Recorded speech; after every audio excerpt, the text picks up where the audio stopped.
Shalom ou bracha. Nous allons essayer d'étudier aujourd'hui le Teilim, Psaume 54. L'Amnatseach Midginot Maskil les David. Nous avons déjà vu ce terme, Maskil les David, qui veut dire que David Ameler, ici, il veut nous faire réfléchir à quelque chose. Kedel Askilbo Bene Adam. Il veut que les hommes réfléchissent. C'est une prière, mais c'est également une réflexion à avoir. Intéressant, David Ameler nous invite au Sechel, à la réflexion. Dans ce Mizmor, David Ameler, il prie à propos des Zippim. Les Zippim, c'est un peuple qui vivait dans le désert, où David Ameler a choisi de se cacher lorsqu'il était poursuivi par Shaoul. Donc il va se cacher chez les Zippim. Et dans ce psaume, il va prier à Kadosh Baruch Hu qui lui porte secours de ceux qui le poursuivent et qui lui veulent du mal. Ce qui va dire au deuxième verset, Bevo Azipi, Bayomrou les Shaoul, allo David mistater imanu. Ils vont dire à Shaoul, voilà que David se cache avec nous. Le Eretz Hachaim fait remarquer qu'ils auraient dû dire, il se cache chez nous.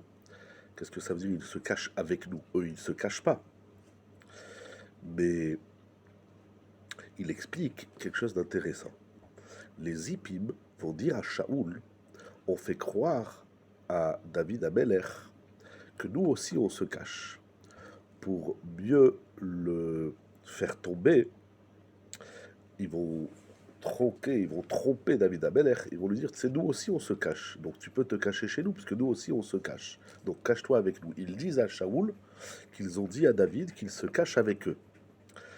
C'est intéressant, cette stratégie perverse de faire croire à l'autre qu'on est dans la même situation que lui, qui peut se joindre à nous pour trouver secours. Donc David Ameler va demander à Kadosh Baruch Hu, au Shieni, de le protéger, de lui porter secours. Et il va dire quelque chose d'incroyable au verset 7. Yashiv hara le shorerai, ba'amitecha atzmitem. Il demande à Kadosh Baruch Hu de réaliser sa promesse, sa vérité. Cela comment? En exterminant les Zippim. Pourquoi? Parce que les Zippim,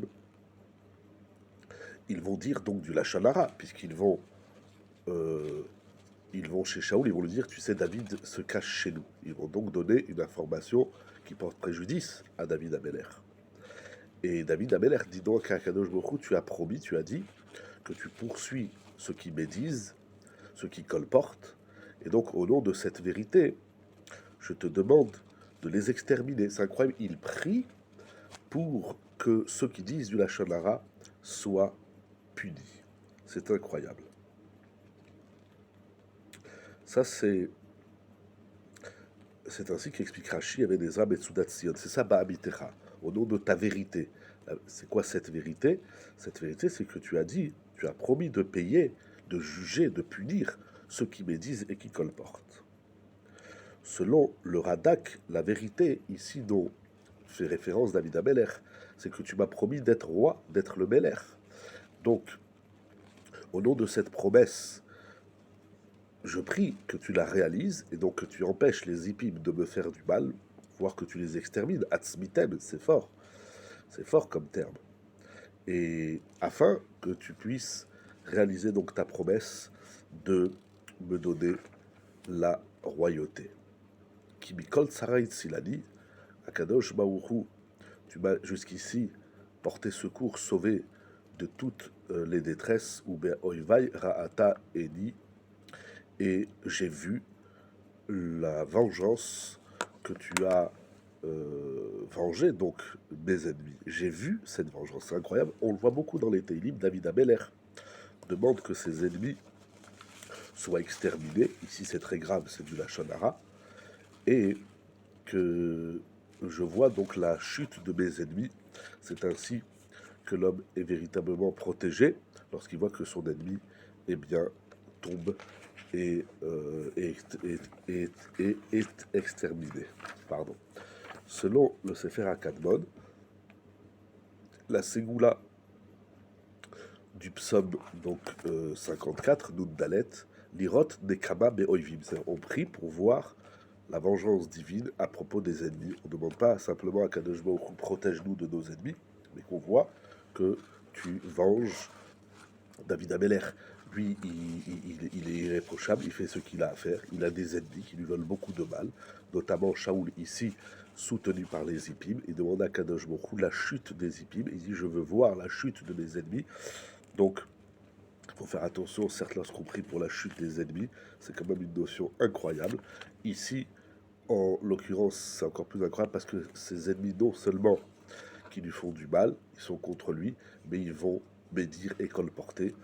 Alors, je ne sais pas jusqu'où on peut déduire qu'on peut prier pour la chute de ceux qui disent du Lachon Hara. En tout cas, si on en souffre, eh bien David Ameller, il dit voilà, faites le Teilim 54 et ceux qui médisent à votre égard ou colportent, eh bien ils disparaîtront. C'est tellement grave de dire du Lachon Hara, c'est tellement grave de médire, de dire du mal sur quelqu'un, sur autrui, et que lorsqu'on subit les conséquences du Lachon Hara, eh bien on a le droit de prier ce psaume 54 pour voir ceux qui colportent et médisent à notre égard, de les voir disparaître et de voir leur chute. C'est incroyable, c'est à ça que David Ameller vient nous faire réfléchir, au-delà de l'importance du Lachon Hara, eh bien, se défendre contre les médisants, c'est en priant à Kadosh Baruch Hu, tout simplement, qui disparaissent. Nous avons d'ailleurs une bracha dans la Hamida, dans le Shmoné Esrei, nous prions la minim et la malchinim al teitikva, que les malchinim, c'est-à-dire les délateurs, les dénonceurs, eh bien, qui n'aient aucun espoir de vivre, c'est quand même une prière, une bracha qui est très violente. La minim et la malchinim al teitikva, vechol hazedim keriga yovenu. On demande à Kadosh Brou de briser nos ennemis, et nos ennemis sont malheureusement souvent ceux qui disent du mal de nous. Alors ne soyons pas parmi les, les assaillants du Lachon Hara, ne soyons pas des médisants, et non plus ceux qui subissent la médisance, parce que subir le Lachon Hara, c'est très grave, ça fait très mal. Eh bien, si on est malheureusement victime de Lachon Hara, on peut prier à Kadosh Borou pour qu'il fasse disparaître tous ceux qui médisent et qui disent du mal sur les autres. Le Lachon Hara a eu des conséquences énormes dans notre histoire, parce qu'il a conduit à la destruction du Beth Amikdash, il a conduit à l'exil et à beaucoup de drames. Alors, à un moment donné, il faut prier pour que ceux qui médisent, tout simplement, disparaissent, qu'on n'entende que des bonnes nouvelles, et notamment aujourd'hui pour la refoua shelema de Elinoa Simcha, Bat Rachel Chaya Sarah, que je vous lui donne la santé parmi tous les malades d'Israël. Kol Touv, Besorot Tovot.